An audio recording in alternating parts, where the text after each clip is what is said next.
அறிவில் சிறந்த ஆசிரிய பெருமக்களே, அருள் நிறைந்த மறையோர்களே, உங்கள் அத்தனை பேரையும் ஒருங்கே பார்ப்பதில் பெருமகிழ்ச்சி எனக்கு. 120 ஆண்டுகளுக்கு முன்னால் பிறந்த ஒருவர், 50 ஆண்டுகளுக்கு முன்னால் இறந்த ஒருவரை பற்றி நாம் இன்று நினைத்து பார்க்கிறோம், என்றும் நினைத்து பார்ப்போம் என்ற அளவிலே ஒரு மனிதன் வாழ்ந்திருக்கிறான் என்பது ஒரு பெருமிதமான செயல். அது தமிழ்நாட்டுக்கே உரியதாக. இந்த காமராசரை கர்ம வீரர், கல்வி வள்ளல், கருப்பு தங்கம், காலாகாந்தி, கிங் மேக்கர், படிக்காத மேதை, பாரத ரத்னா, ஏழை பங்காளன், இவர் செய்தது என்ன தெரியுமா? படிக்கின்ற மாணவர்களை அறையிலே உட்கார வைத்தார், படித்தவர்களை மேடையில் உட்கார வைத்தார், அதற்கு மேலெல்லாம் அவரே உயர்ந்து நின்றார். அதற்காக இல்லை, அவர் காணாத உயரத்தை நீங்கள் காண வேண்டும் என்று உங்களை உயரத்தில் நிறுத்தி இருக்கிறார். இந்த வகையிலே மிகச்சிறந்த ஒரு மனிதரை பற்றி நினைக்கும் போது, இந்த பள்ளியில் இதற்கான எனக்கு ஒரு அமையம் கிடைத்த போது பெருமகிழ்ச்சி அடைகிறேன். கண்ணதாசன் ஒரு முறை எழுதியிருந்தான், சீசரை பெற்ற தாய் சிறப்புடனே பெற்றாள், நாசரை பெற்ற தாய் நலம் பெறவே பெற்றாள், காமராசரை பெற்ற தாய் நாட்டுக்காக பெற்றாள், என்னை பெற்ற தாய் அழுவதற்காக பெற்றாள் என்று எழுதினார். இந்த குழந்தையிடம் இந்த திறனெல்லாம் எப்படி வளர்ந்தது? 6ஆம் வகுப்போடு நின்று போன ஒரு குழந்தை, தந்தை இறந்து விட்டார், பணம் கொடுத்து படிக்க வேண்டிய காலம். ஆனால் 6ஆம் வகுப்போடு நிறுத்தப்பட்ட பையன் தான் படிக்கவில்லை என்றால் மற்றவர்கள் படிக்கக்கூடாது என்கின்ற இக்காலத்து மக்களை விட அவன் உயர்ந்து சிந்தித்தான். ஆனால் இன்று அவனே கல்வி வளர்ச்சி நாளுக்கு கதாநாயகனாக விளங்குகிறான். விருதுப்பட்டியிலே, இப்போ விருதுநகர் என்ற விருதுப்பட்டியிலே கோயில் யானை மதம் பிடிச்சு வெளியில் ஓடி வந்தது. ஊரில் உள்ள, நகரத்தில் உள்ள, அந்த கடைத்தெருவில் உள்ளவர்களெல்லாம் ஓடி சிதறினார்கள். ஒரே ஒரு சிறுவன் ஓடி வந்து கோயிலுக்கு ஓடினான். கோயிலுக்கு ஓடி அங்குள்ள ஏனையை கட்டும் சங்கிலியை கொண்டு வந்தான். அந்த மதம் பிடித்து ஓடுகின்ற அந்த ஏனை மேலே முன்னால் போட்டான். ஏனை அமைதியாக நின்றது. ஒரு முனையை அவன் பிடித்தான், மறுமுனையை அது பிடித்து கொண்டது. கோயிலுக்கு அழைத்து வந்தான். அவன்தான் காமராசன். ஏனென்றால் பிள்ளைகளே, உலகத்திலே சலிக்காத 4 உண்டு. நிலா சலிக்காது, கடல் சலிக்காது, நாகம் சலிக்காது, அதுபோல யானை சலிக்காது. எவ்வளவு முறை பார்த்தாலும் யானை சலிக்காது. படிக்காத மேதையாய் இருக்கின்ற காமராசன் கோயிலுக்கு போனால் கடவுளை பார்த்ததில்லை, ஆனால் யானையை பார்த்து கொண்டிருப்பான். அந்த பாகன் அந்த சங்கிலியை போட்டால் அது வாங்கி கொள்வதை பார்த்திருக்கிறான். அந்த வயதிலேயே அவனுக்கு தெரிந்து விட்டது அது சங்கிலிக்கு கட்டுப்படும் யானை. கொண்டு வந்து போட்டான், அதை அமைதியாக கோயிலுக்கு திரும்பி சென்றது. இந்த துணிச்சல் அவன் இளமையில் பெற்றது. பள்ளியில் மட்டும் படிப்பது படிப்பல்ல, வாழ்க்கையில் மேலும் பல இடங்கள் உண்டு என்பதை காட்டியது. ஆகத்தான் காமராசரை இன்று போற்றுகிறோம்.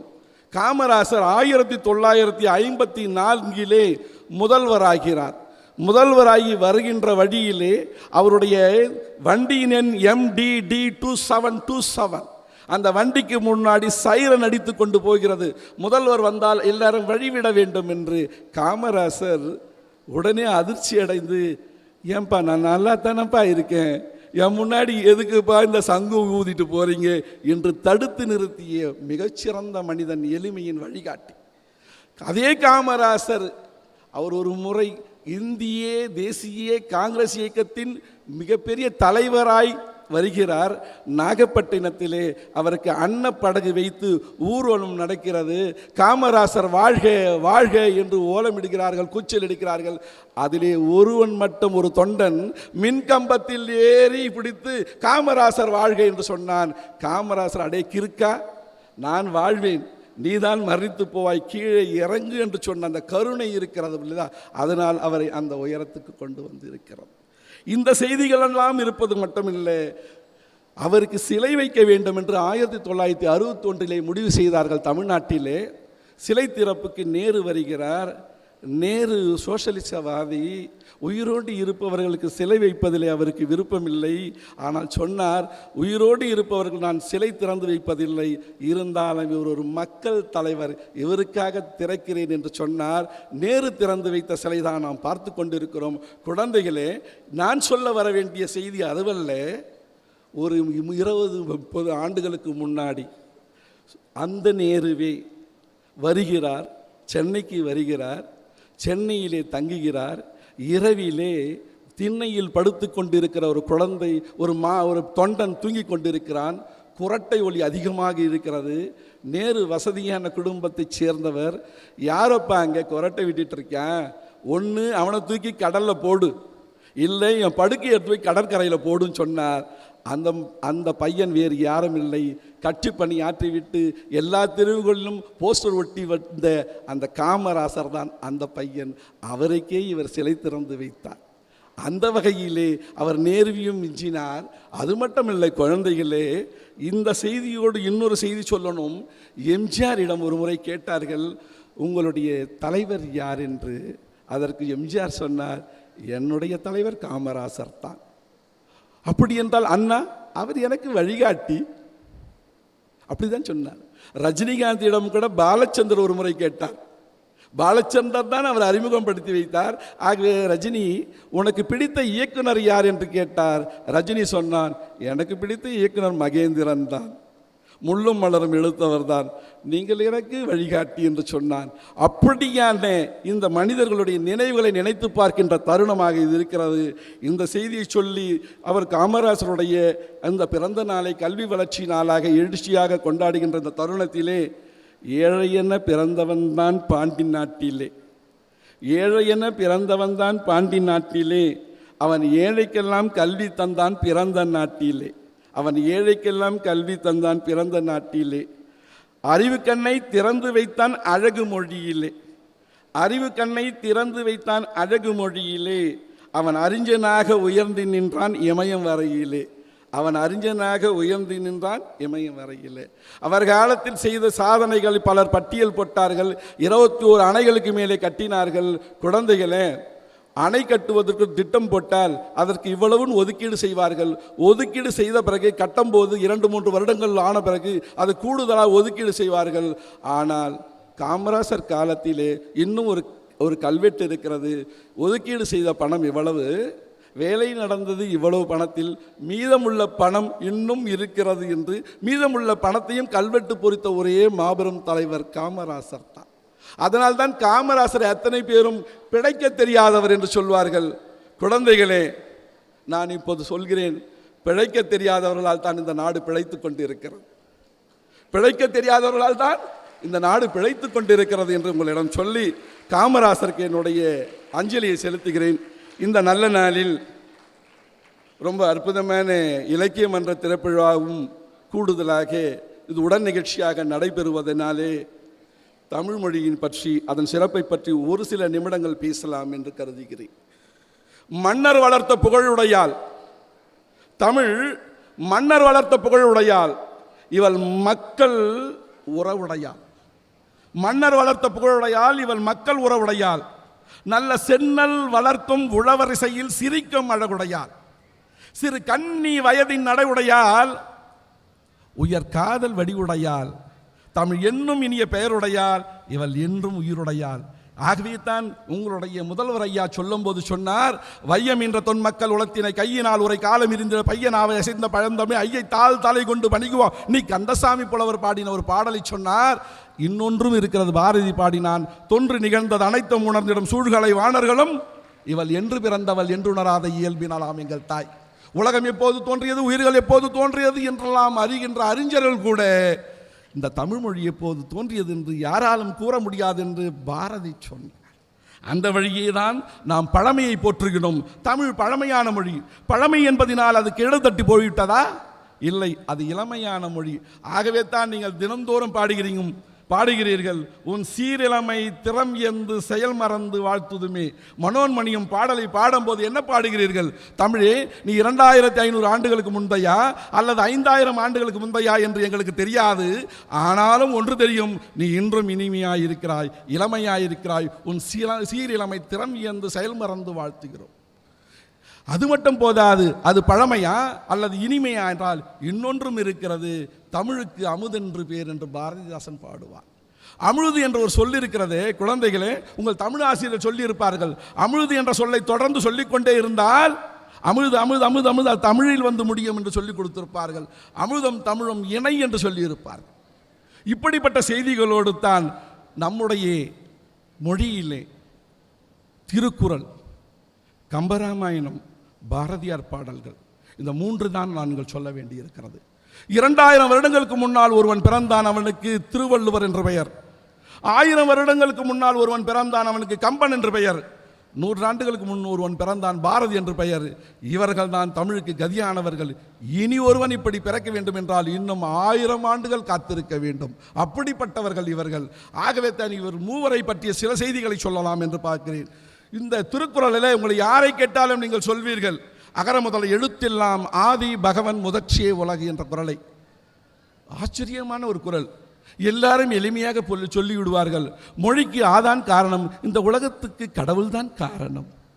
யாராவது கடவுளுக்கு இணையே இல்லையே, இணையில்லாத கடவுளுக்கு எப்படி இறைவனுக்கு மொழியை கொண்டு வந்து இணை வைக்கிறார் என்று பார்த்தால் அற்புதமான ஒரு உரையை நான் அண்மையில் படித்தேன். ஜி நாகராஜன் என்பவர் எழுதியிருந்தார். திருக்குறள் மணி வரதராஜன் என்பவர் எழுதியிருந்தார்.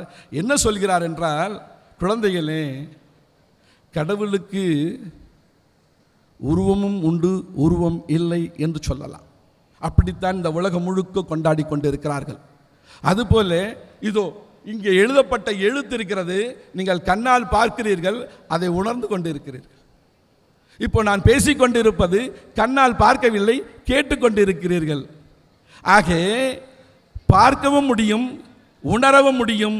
மொழி பார்க்கவும் முடியும், தன்னிலை உணர்ந்த அருள் பெற்றால் இறைவனை பார்க்கவும் முடியும், அவரை உணரவும் முடியும் இறைவனை. ஆகவே தான் மொழியும் இறைவனும் ஒன்று என்ற செய்தியை சொன்னான். இன்னொரு குறள் ஒன்று இருக்கு, யாதனம்.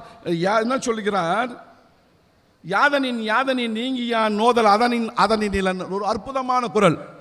எதிலிருந்தெல்லாம் நீ விடுபடுகிறாயோ அதிலிருந்தெல்லாம் உனக்கு துன்பம் இல்லை என்று சொல்லுவான். எதிலிருந்தெல்லாம் ஆசையை நீ விலக்கிக் கொள்கிறாயோ அதிலிருந்தெல்லாம் உனக்கு துன்பம் இல்லை என்று அழகாய் சொல்லுவான். ஆனால் இந்த குறள் சொல்லும் பொருள் புரிவதற்கு நமக்கு பலகாலம் ஆகும்.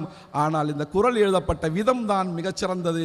யாதனின் யாதியன் நீங்கியான் நோதல் அதனின் அதனின் நிலன் என்று நீங்கள் சொன்னால் உதடுகள் கூட ஒட்டாது, உதடுகள் ஒட்டாது என்ற செய்தியை அவன் சொல்லியிருக்கிறான். உதடுகள் ஒட்டாமல் ஒரு பாடல்களை எழுதியிருக்கிறான். ஆகவே தமிழிலே இவையெல்லாம் உண்டு. அது மட்டுமல்ல, தமிழ் ரொம்ப இனிமையான மொழி, இளமையான மொழி என்று பார்க்கிறோம். ஒரு மகிழ்ச்சியான புன்சிரிப்பு தருகின்ற, நகையை தருகின்ற மொழி. எனக்கு தெரிஞ்சு 16-17ஆம் நூற்றாண்டில் ராமகவிராயர் ஒருத்தர் உச்சி பிள்ளையார் கோயிலுக்கு போனார். உச்சி பிள்ளையார் கோயிலில் பிள்ளையார் இருக்கார். அவரை பார்ப்பதற்கு அந்த காலத்தில் கையில் ஒரு கொம்பு வச்சுக்கிட்டு அதில் ஒரு துணி கட்டிட்டு போவாங்க. அங்கே தான் உடை இருக்கும், உணவு இருக்கும். கொண்டு போனவர் மலையில் போனார், பிள்ளையாரை பார்த்தார். இருட்டாகிவிட்டது, மழை நேரம். அந்த குகைக்குள்ளே ஒதுங்கி விட்டார். காலையில் எழுந்து பார்க்கிறார், அவர் துணி முடிச்சு காணோம். அந்த மலையில், உச்சி மலையில் பிள்ளையார் இருக்கிறார், தான் மட்டும்தான் இருக்கிறோம், வேறு யாருமே இல்லை. சுற்றி முற்றி பார்த்தார், ஒருவரும் இல்லை. அவர் பார்த்து விட்டு நினைக்கிறார், யார் எடுத்திருப்பா அப்படின்னு பார்க்கிறார். கடைசியாக பிள்ளையாரை பார்க்குறாரு. பிள்ளையார் எடுத்திருப்பாரோ, அவருக்கு தொந்தி கொஞ்சம் பெருசாக இருக்குல்ல, அவர் தான் எடுத்து சாப்பிட்ருப்பாரோ அப்படின்னு நினச்சி ஒரு பாடல் எழுதுகிறான். அந்த இடத்திலே, தம்பியோ பெண் திருடி, தாயாருடன் பிறந்த வம்பனோ நெய்த்திருடும் மாமாயன், அம்புவியில் மூத்த பிள்ளையாரை முடிச்சவித்து கொண்டீர் கோத்திரத்தில் உள்ள குணம். உங்கள் தம்பி வள்ளியை கவர்ந்து வந்து கல்யாணம் பண்ணிட்டான். உங்கள் மாமன் கண்ணை நெய் திருடுவான். அப்படித்தான் என் சாப்பாட்டு மூட்டையை நீ திருடிட்டியோ அப்படின்னு இறைவனை பாடுகின்ற அளவு ஒரு மொழி இறங்கி வந்திருக்கிறது. இறைவன் அதற்கு இறங்கி வந்திருக்கிறான் என்று சொன்னால் தமிழுக்கு மட்டுமே அந்த பெருமை உண்டு. திட்டினாலும் தமிழில் திட்ட வேண்டும் என்பதினாலே பித்தா பிறைசூடி பெம்மானை அருளாளா என்று சுந்தரர் பாடுகின்ற பாசுரங்கள் அவ்வாறு இருக்கிறது. ஆகவே தான் இந்த நகைச்சுவை எல்லாம் தமிழில் உண்டது. ஒருத்தர் காலமேகம்னு ஒரு புலவர் இருந்தார். இந்த காலமேக புலவர் பசி நேரம் போய்கொண்டிருக்கிறார்.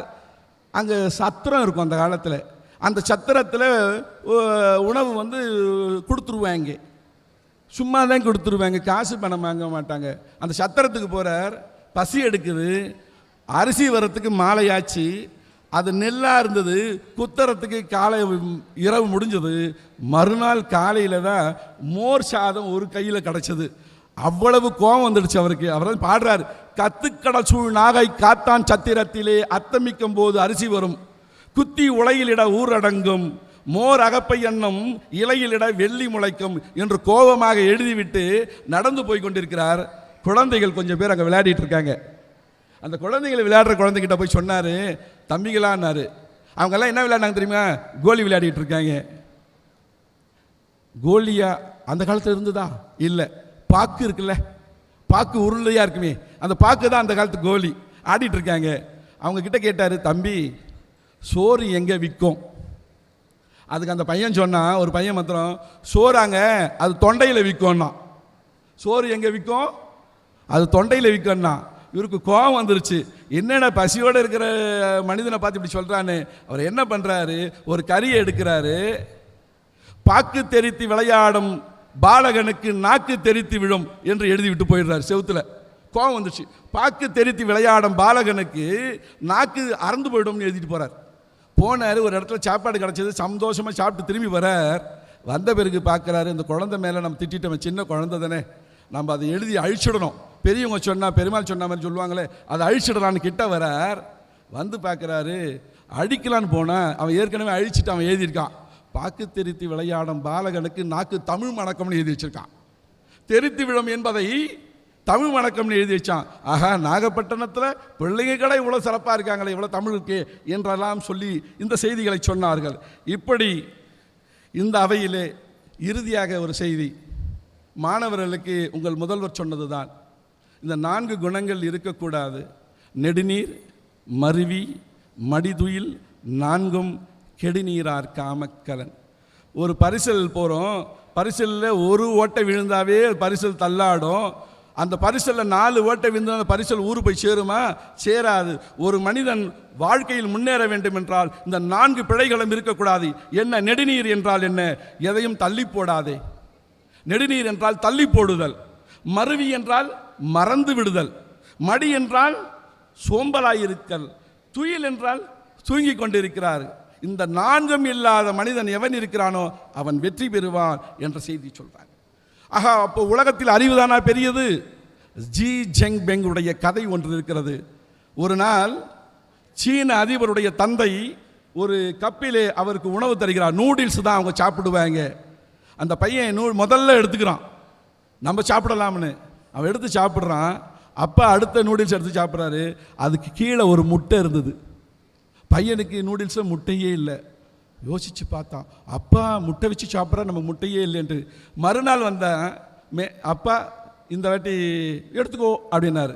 இப்போ அவன் நினச்சான், எப்பவும் அப்பா முட்டை கீழே வச்சுடுறாரு, இன்றைக்கி நம்ம என்ன பண்ணலாம், முட்டை கீழே தான் இருக்குன்னு அவன் என்ன பண்ண, முதல்ல என்ன பண்ணான், அதை எடுக்கிறான். அதில் கீழே போய் பார்த்தா அதில் முட்டை கடை இல்லை, வெறும் நூடுல்ஸாக இருக்குது. 3வது நாள் அவன் என்ன சொன்னான், அப்பா இந்த விளையாட்டு வேணாம், நீயே எனக்கு பார்த்து கொடு அப்படின்னா.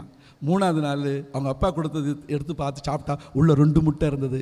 ஆகவே அறிவும் பயன்படாது, அனுபவமும் பயன்படாது, அன்பு மட்டும்தான் பயன்படும்.